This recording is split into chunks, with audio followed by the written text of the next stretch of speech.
Welcome, everyone. We're going to be discussing I am a church member, and we're discussing chapter 5. It's I will lead my family to be a healthy church member. I'm Amanda Hoppola. I'm Jeremy Hoppola. And we're going to tell you a little bit about ourselves, a tale of two families. So, Jeremy, what did church and involvement look like for you growing up? Church involvement? Well, my whole family, there's 5 of us kids, and obviously my mom and dad. I guess not obviously, because not everyone has both parents in their life the whole time. So my dad and my mom and us 5 kids, we would go early to Bible study, and then once that was done, then church. Mom was the person who went to church, and she would bring us with her, and it was sporadic throughout my life, so we had some consistency. My dad would come if we were in a play or something special, or he would also come sometimes on Christmas. We could get him there on Christmas. I got some stats here for you. Okay, according to data collected by Promise Keepers and the Baptist Press, if a father does not go to church, even if the mother does, so similar to your situation, only 1 child in 50 will become a regular worshiper. If a father does go regularly, regardless of what the mother does. So, and then between 2/3 and 3/4 of their children will attend church as adults. Still pretty good. So yeah, it's still 75% Yeah. or so, 65, 75%. Then also, if a father attends church irregularly, between 1/2 and 2/3 of their kids will attend church with some regularity in adults. So even the sporadic attendance by a father will pass that on. What if you're the only spouse who attends church, which was more like my life growing up? 1 Corinthians, Paul explains, the believing spouse is a testimony of Christ to the unbelieving spouse and to any children in the family. The unbelieving spouse and children are set apart for God by the believing spouse. So that's key. If you're the only one in your house going, you are instrumental to what everybody else is going to do. Godliness is often demonstrated by the believing spouse's love of the church. How does that person treat people? Let them see the contrast and let them feel the love of Christ through you. And then finally, what you model matters. Before marriage, we decided we will lead our family to be healthy church members. So coming from different backgrounds with church membership and church participation, we still were able to come on the same page and know that we wanted our sons to be raised in the church and to be members and to be participants, not just spectators, but to really... And 4 sons, there are going to be 4 fathers that Yeah. bring on, so Right. I think that multiplies. I mean, that's a very important thing with Yeah. sons. Fathers passing on, raising so. fathers and just passing on that legacy of not just going to a church, but being a healthy church member, being a productive person that gives and that shares and that models. Yeah, Ephesians 6, 1-4. Children, obey your parents. Abe, Jonah, Jax, Arrow. Hear that? and myself as well.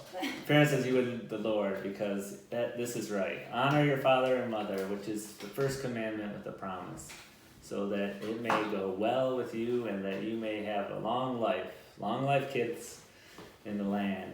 Fathers, don't stir up anger in our children. Yeah, that's me. I'll try not to. But bring them up in the training and instruction of the Lord. This passage reminds us that just as we are supposed to sacrifice and love our families unconditionally, so are we to love those churches where God has placed us. Yes. So even if you don't agree fully and everything, it's still important to support your leaders, and maybe they'll grow from your experiences and teaching something new. It's not everyone learns from different people. Church membership, you're also called to love unconditionally as Christ loved the bride. So why is it so hard to love unconditionally? Like marriage is easy to see why it's hard to love unconditionally, because it's friction, and so you basically become iron sharpening iron. So sometimes you're like, oh, it's hard to see those things about myself, so it's hard to love that always. But there's the protection of it and the strengthening of it. So it also happens in church membership, where you learn to honor people and you are strengthened by it, and there's Yeah. protection in it. I mean, who's watching? Other people might Yeah. be watching how you interact with someone. Oh yeah. I mean, if they're pushing your buttons, and even though you're Christians together, or maybe they're not as strong, that one person from across the room will notice, and that goes a long way as well. So. It does. Yeah, what you do speak volumes. Why is it so hard to love unconditionally? One reason the book lists as why is what we like to call the plank pattern. Matthew 7, 3-5 says, "Why do you look at the speck of sawdust in your brother's eye and pay no attention to the plank in your own eye? How can you say to your brother, 'Let me take this speck out of your eye,' when all the time there is a plank in your own eye? You hypocrite. First take the plank out of your own eye, and then you can see clearly to remove the speck from your brother's eye." Well, I guess the plank pattern is like she was mentioning, is first you get excited about church and you get excited growing, and then you start and get to know people, then you get more involved and hands-on, and then all of a sudden you start discovering, wait, that person, drinks alcohol sometimes, or any little thing, and then they start questioning, are they truly saved or truly, Specks. growing? Specks Their everywhere. specs are little. Yeah. It might not be just alcohol, but any little thing like, oh, why do they complain sometimes? And again, like I said before, Or even they don't worship exactly Yeah. how I used to, or they don't Not that pray the same exact way that I used. Like you start nitpicking yeah. specs. I'm sure you notice that, unfortunately, as everyone else does, but that's part of my background, and I mean, some people might see that as something wrong, but to myself, maybe I can go outside, but it's just little specks in Yeah. people's eyes towards that. It's just, even, I don't pick at you. But about then it. again, I could say, oh, they're doing so over dramatic, but I don't really know what they're experiencing with God. Then our logs are battling, Yeah, right? yeah. So specs and planks. Specs and logs, So right? I take my spec or my plank or Yeah.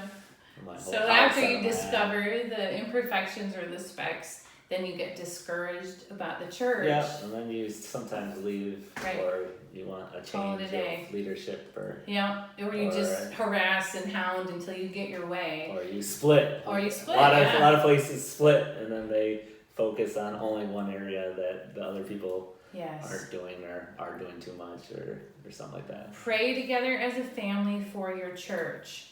So as a family, make note to say, all right, we're going to pray for our pastor. We're going to pray for our Sunday school teachers. We're going to pray for, so-and-so got hurt and they're in the hospital. Let's pray for them. Like, just make it a point throughout your day, throughout your life, to pray together for your church. Worship together as a family.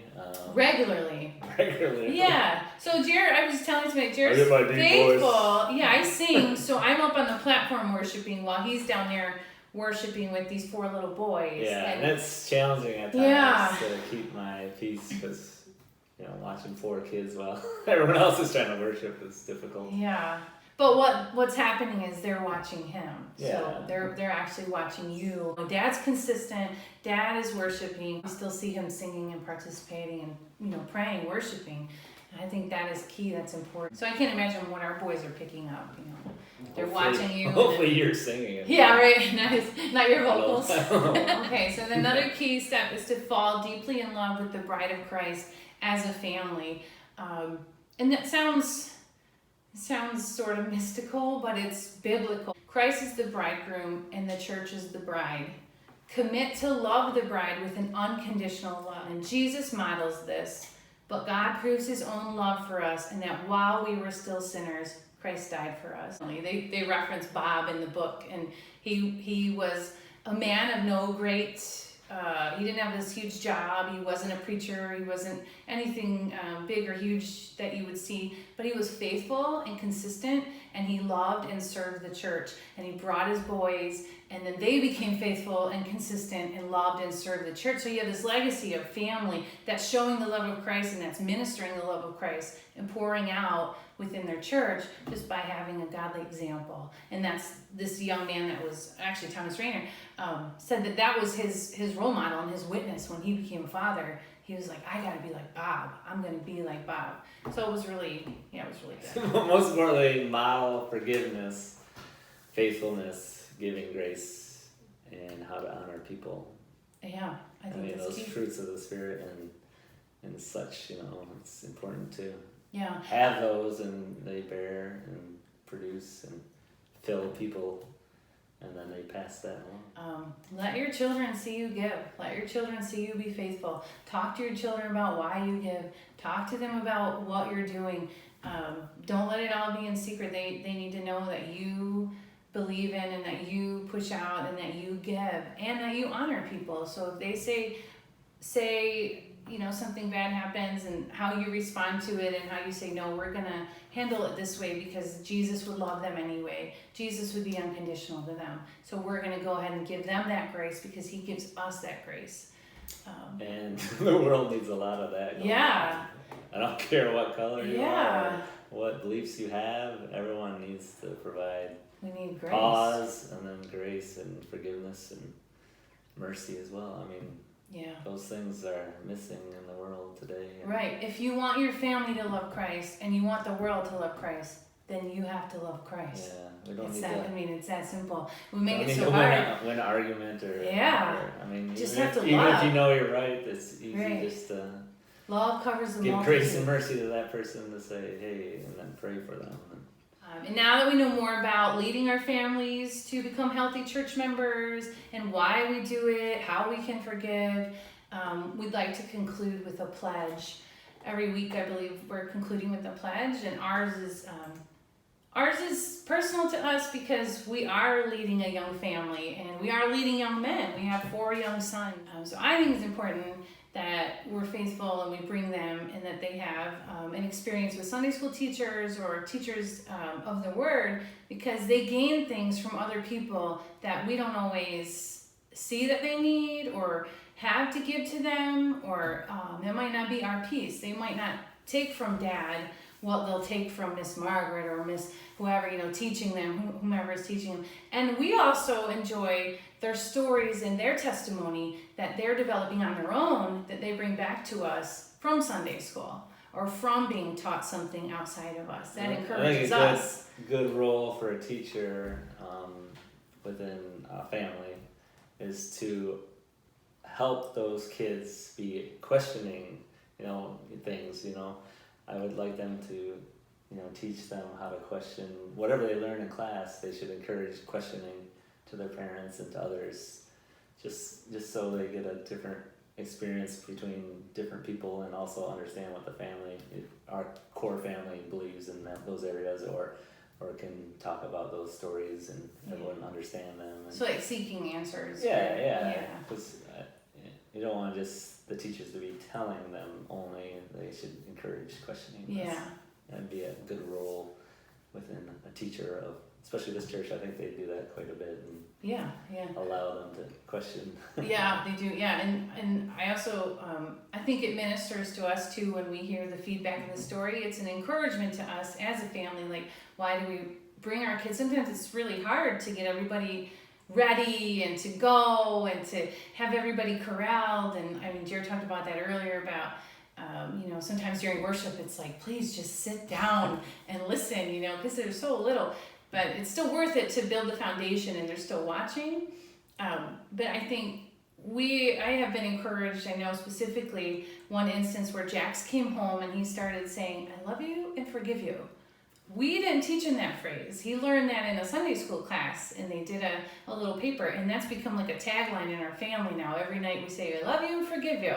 And we talk about it all the time. So that them being a part of a church and a part of a family, they received from the body an important piece that was important to our family and has stuck with our family. Yeah, and that'll be a mantra for the rest of my life. Yeah, we'll always remember that. We always say it. Forgive you, whisper in his ear. Yeah, love you and forgive you. Yeah. Yeah, it's important. So teachers are important for sure. So church membership and family togetherness is legacy, and it is biblical, and it is good. Right? So our pledge, we say it together or say it? I guess. Okay, ready? I am a church member. I will lead my family to be good members of this church as well. We will pray together for our church. We will serve together in our church. And we will ask Christ to help us fall deeper in love with this church because he gave his life for her.